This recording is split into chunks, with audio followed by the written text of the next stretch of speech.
Good evening to all. Judicial law classes में आपका स्वागत है। हमारी ये लेबर लॉ की जो सीरीज चल रही है उसकी आपकी 10th वीडियो है और इसमें हम डिस्कस करेंगे कि उपजीविका सुरक्षा स्वास्थ्य और कार्य दशा संहिता जो 2020 है उसके अंतर्गत जो नियोजक होता है और कर्मचारी होता है उसके कर्तव्य क्या हैं। तो यहाँ पर उन कर्तव्यों का उल्लेख करेंगे। इससे पहले मेरी आपसे रिक्वेस्ट है कि चैनल को सब्सक्राइब जरूर कर दिया करें, ठीक है, अगर आपने सब्सक्राइब नहीं कर रखा है तो, ठीक है। इसके मेन पॉइंट देख लेते हैं हम इसके। तो पहले हम डिस्कस करेंगे परिचय इसका, और दूसरा देखेंगे नियोक्ता के कर्तव्य धारा 6 के अंतर्गत, उसके बाद कर्मचारियों के कर्तव्य धारा 13 के अंतर्गत। तो परिचय में हम इतना ही डिस्कस कर लेते हैं कि जो नियोक्ता जो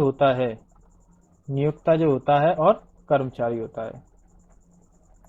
तो नियोक्ता मुख्य रूप से किसी भी स्थापन द्वारा नियुक्त किया जाता है अत्यधिक लाभ अर्जित करने के पर्पज से, और साथ में इसको कुछ अधिकार दिए जाते हैं और कर्तव्य अधिरूपित किए जाते हैं जिससे ये कर्मचारियों से उस स्थापन के संदर्भ में लाभ प्राप्त कर सके और अत्यधिक उनसे काम निकाल सके। लेकिन कर्मचारियों का यहाँ कर्तव्य रहता है कि इस प्रकार के स्थापन के प्रति अपनी भावना दे और अपने कार्य क्षेत्र को निष्ठापूर्ण तरीके से उसका निर्वहन करे, ठीक है। और साथ में ये अपना खुद का भी विकास चाहता है और इस प्रकार की स्थिति चाहता है जो इसके अनुकूल रहे, ठीक है। तो ये नॉर्मल आपका इंट्रोडक्शन सा हो गया। दूसरा पॉइंट इसमें यह है कि नियोक्ता के कर्तव्य क्या हो सकते हैं जिसको धारा 6 में बताया गया है। जो नियोक्ता जो होता है एम्प्लॉयर, जिसको इंग्लिश में एम्प्लॉयर बोलते हैं, एम्प्लॉय एंड एम्प्लॉयर। तो कर्मकार को एम्प्लॉय बोलते हैं और नियोक्ता को बोलते हैं एम्प्लॉयर, धारा 6 के अंतर्गत। तो सबसे पहले हम डिस्कस करेंगे कि पहला पॉइंट है कि सुनिश्चित करेगा कि कार्यस्थल खतरों से मुक्त है। यानी ये नियोक्ता का कर्तव्य है कि वो इस बात को सुनिश्चित करे कि कर्मकार जो हैं उनके लिए जो कार्यस्थल है वो खतरों से मुक्त है, ठीक है। और किसी भी प्रकार के स्थल से रोगजन्य उत्पन्न होने वाली ऐसी कोई भी समस्या नहीं होनी चाहिए। अगला पॉइंट ये है कि नियमों व स्वास्थ्य मानकों का अल्पावना हो, और साथ में नियोजक का ये कर्तव्य है कि इस प्रकार का वो मुख्य रूप से ध्यान रखेगा कि जो भी स्थापन संबंधी नियम और स्वास्थ्य संबंधी मानक हैं उनका पूर्ण रूप से पालना की जा रही है कि नहीं की जा रही है। जो भी इस संहिता के अधीन है उन सभी नियमों की पालना करना अनिवार्य है। इस प्रकार का ये इस चीज का ख्याल रखेगा नियोक्ता, ठीक है। अगला कर्तव्य देख लेते हैं। वार्षिक स्वास्थ्य परीक्षण, यानी प्रत्येक वर्ष में और जरूरी हो तब भी नियोक्ता का ये कर्तव्य है कि वार्षिक स्वास्थ्य परीक्षण का नियोजन करेगा या निःशुल्क जो भी जांच शिविर वगैरह है उनका आयोजन करेगा स्थापन के संदर्भ में, और जो भी समुचित सरकार के संदर्भ में अपेक्षित हो या सरकार द्वारा जिस प्रकार की प्रक्रिया निर्धारित हो उसके अंदर में, ठीक है। अगला है जोखिम रहित वातावरण प्रदान करने का कर्तव्य भी नियोक्ता पर आधारित रहता है। यानी नियोक्ता के साथ इस प्रकार की आशा की जाती है कि वो युक्त संव्यवहार करते हुए कर्मकारों के लिए जोखिम रहित वातावरण प्रोवाइड कराए, ठीक है। अगला कर्तव्य है खतरनाक विषैले व ई अपशिष्टों का निपटान। साथ ही नियोक्ता का ये भी है कि वह सुनिश्चित करेगा कि जो भी वर्क प्लेस है वो खतरनाक विषैले व ई अपशिष्टों के निपटान से रहित हो, यानी उनका निपटान कर दिया गया हो, ठीक है। अगला है नियुक्ति पत्र जारी करेगा। यानी जो नियोक्ता है युक्त समय में या जो भी इस संहिता के अंतर्गत प्रक्रिया हो उसके जरिए या सरकार द्वारा जिस प्रकार की प्रक्रिया बनाई गई हो उसके थ्रू नियुक्ति पत्र जारी करने का कर्तव्य इसका रहता है। अगला पॉइंट है उपजीविका जन्य रोगों का पता लगाना।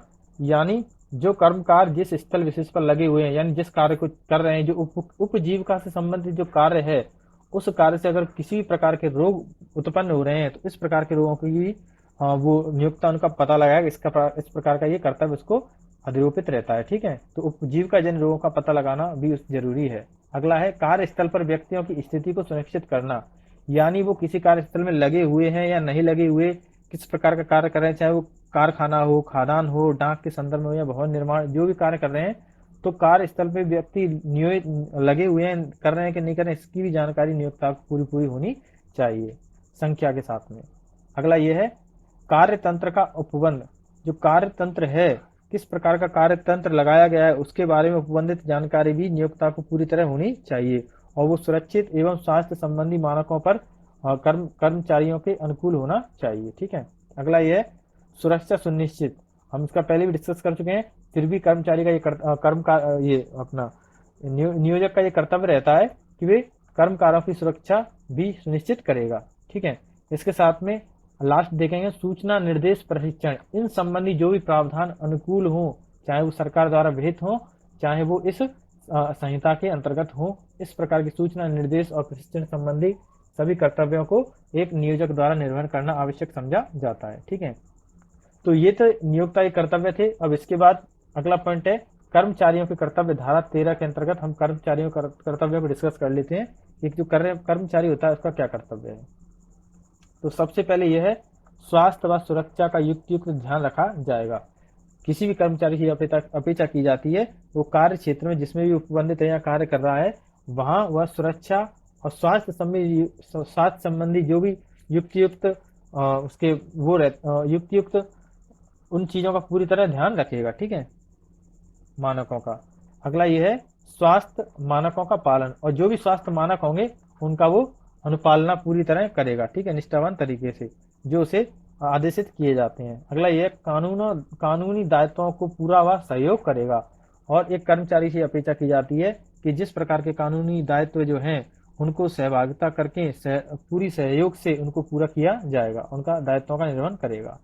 अगला यह है कार्य स्थिति की रिपोर्ट यथास्थिति कार्य स्थिति की अनिश्चित होने पर, यानी अगर किसी भी प्रकार इस प्रकार की किसी कर्मचारी को रिपोर्ट प्राप्त होती है जिसको से एक किसी नियोक्ता को देने के लिए आदेशित किया जाता है जो कार्य स्थिति के संबंध में हो। ठीक है, कि कार्य स्थिति किस प्रकार की स्थिति है उसके संबंध में हो, तो उससे यह आशा की जाती है कि अविलंब उसको नियोक्ता के पास पहुंचाए, उसको सही तरीके से नियोक्ता को वो देगा। ठीक है, अगला यह कर्तव्य इसका कि जानबूझकर किसी भी कार्य में हस्तक्षेप नहीं करेगा या उसकी उपेक्षा ही नहीं करेगा, यानी किसी भी प्रयोजन में या कार्य क्षेत्र में जो कार्य किए जा रहे हैं उसमें जानबूझकर किसी ऐसा हस्तक्षेप नहीं करेगा जो अहित करता हो या हानि पहुंचाने वाला हो, या उसकी अपेक्षा नहीं करेगा कोई भी कर्मचारी। ठीक है, अगला यह कर्तव्यों का निर्वहन करेगा, यानी जो भी कर्तव्य एक कर्मचारी के लिए अधिरोपित किए जाते हैं या हम जिसका डिस्कशन कर रहे हैं उनका पूरी तरह से वो निर्वहन करेगा। तो ये थी आपकी नियोक्ता और कर्मचारियों कर्तव्य संबंधी वीडियो। ये वीडियो आपके लिए हेल्पफुल रहे तो चैनल को सब्सक्राइब जरूर करें और वीडियो को शेयर जरूर करें। ठीक है, थैंक यू।